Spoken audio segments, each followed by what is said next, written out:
محشي ورق العنب على الطريقة المصرية، خلطة جبارة مخدومة واخدة حقها من الألف للياء ومعمولة بمزاج عالي، فيها خبرة 24 سنة واقفة في المطبخ. تخيلوا طعمها هيكون عامل ازاي. الرز شارب كويس من طعم التسبيكة، وهقول لكم على التركة اللي هتخلي الخضرة محتفظة بلونها أطول وقت من غير ما تسود وطعمها يروح. كمان هقول لكم على التسوية المظبوطة اللي هتخلي ورق العنب بيدوب دوبان في البق. كل قطمة هتاكلوها هتدوبوا وراها وطعمه جوسي، وفي نفس الوقت الرز هيطلع معاكم مفلفل مش معجن. وكمان ازاي نلف ورق العنب بطريقة سهلة وسريعة والصوابع كلها تبقى قد بعضها. أسرار كتيرة وأول مرة هتعرفوها هتلاقوها داخل الفيديو ده. الفيديو ده لعشاق ورق العنب أو اللي عاوزين يعملوا لحد بيحبه. تابعوا الفيديو للآخر وحرفيا هتعملوا أحلى وأطعم محشي ورق عنب.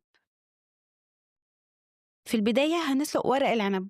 مية على النار بتغلي، هحط فيها معلقة صغيرة سكر ونص ليمونة. ورق العنب بكون شلت منه العروق بتاعته ورصصته كده فوق بعض. بنزله في المية المغلية وبغطسه جوه المية، وبنزل باقي كمية ورق العنب.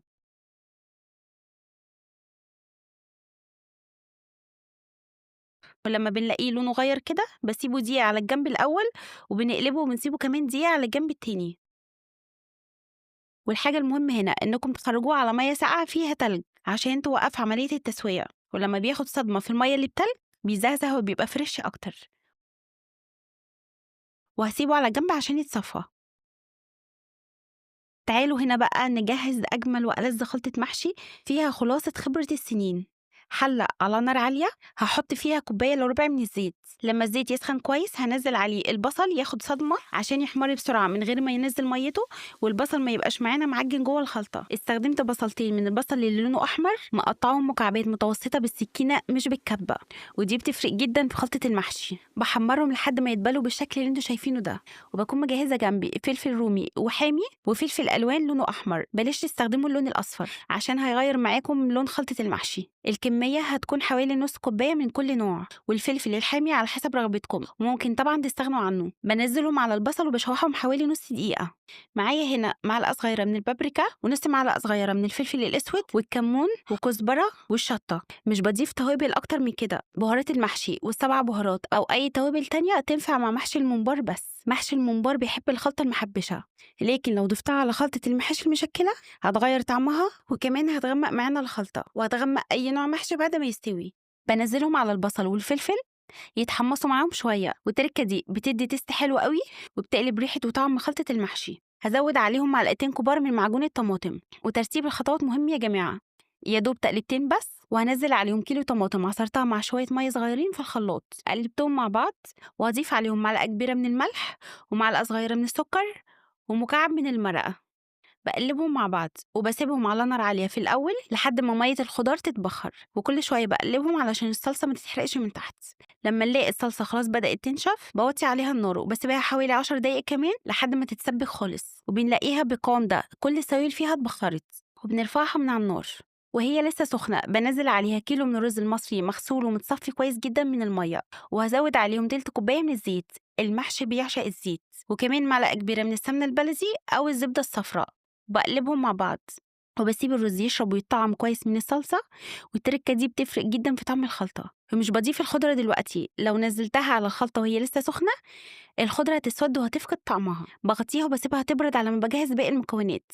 طبق باحط فيه بصلاية كبيرة مقطعاها صغير بالحجم ده، ومجموع البصل اللي استخدمته في الخلطة نص كيلو من البصل على كيلو من الطماطم وكيلو من الرز، والكمية دي بتقضي بالملي لنص كيلو ورق عنب.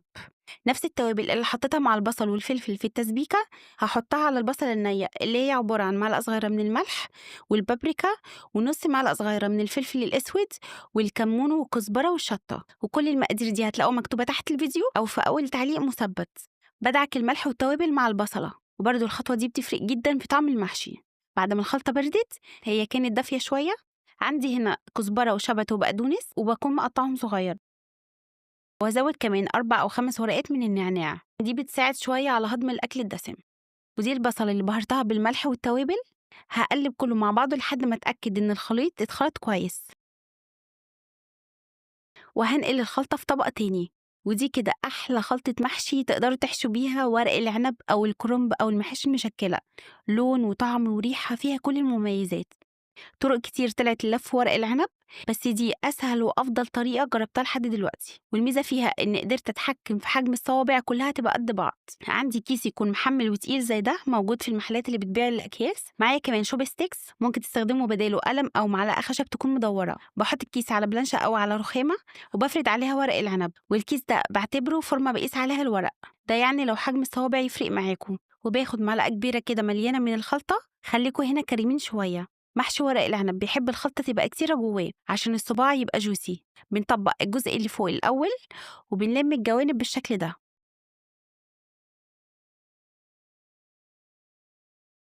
وبنطبق عليهم تلت الكيس، وهحط الشوب ستيكس على الجزء اللي اتحشى، وبرفع حرف الكيس بصوابعي وانا مثبتة ايدي من فوق، وبشد الكيس لتحت بالشكل ده. الصباع هيطلع معاكم زي المسطرة، وبكمل كل الصوابع بنفس الطريقة.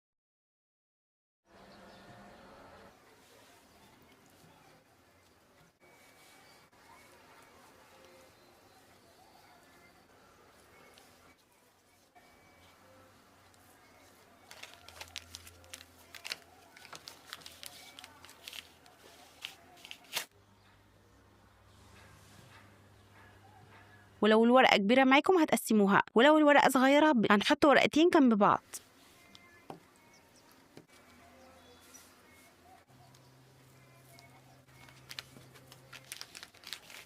زي ما انتوا شايفين الصوابع كلها تقريبا نفس الحجم.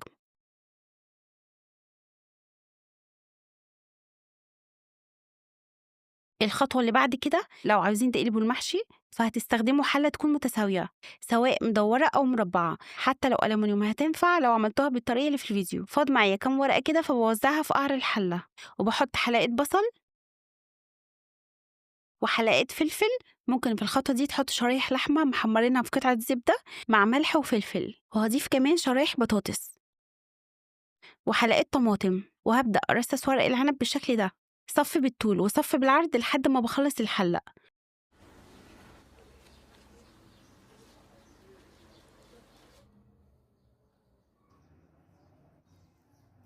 وكل صف بخلصه مهم إن أضغط عليه عشان بعد كده يتقلب معايا بسهولة.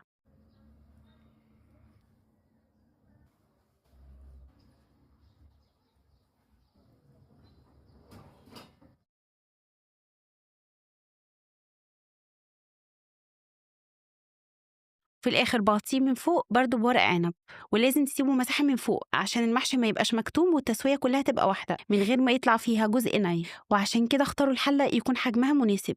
بالنسبة للمرقة اللي هسقي بيها محشي ورق العنب، دول 3 كوبايات من الشوربة السخنة، شوربة فراخ أو لحمة أو بط، هزود عليهم معلقتين كبار من زيت الزيتون، وكفاية معلقتين علشان المحشي طعمه ما يغيرش معانا. واختياري هنزود معلقتين كبار من دبس الرمان، وبرده ما نبلغش عن معلقتين عشان طعمه ما يبقاش لاذع معانا.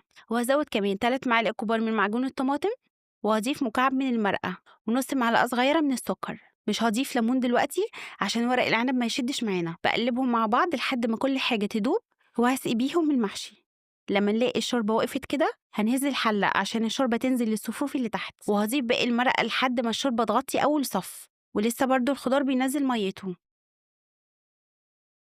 وبقص ورقة زبدة على مقاس الحلة وببلها مية وبحطها على وش المحشي وبثبتها بالشكل ده، ودي عشان المحشي ما يسودش ويأكسد من الهوا.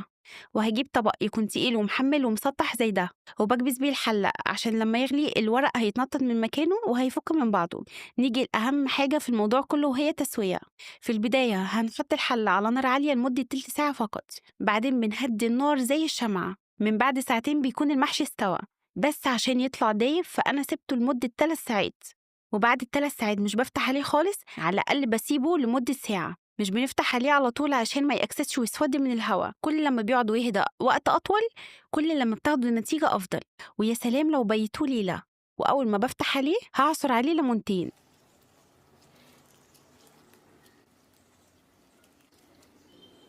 بعد كده بنقلبه.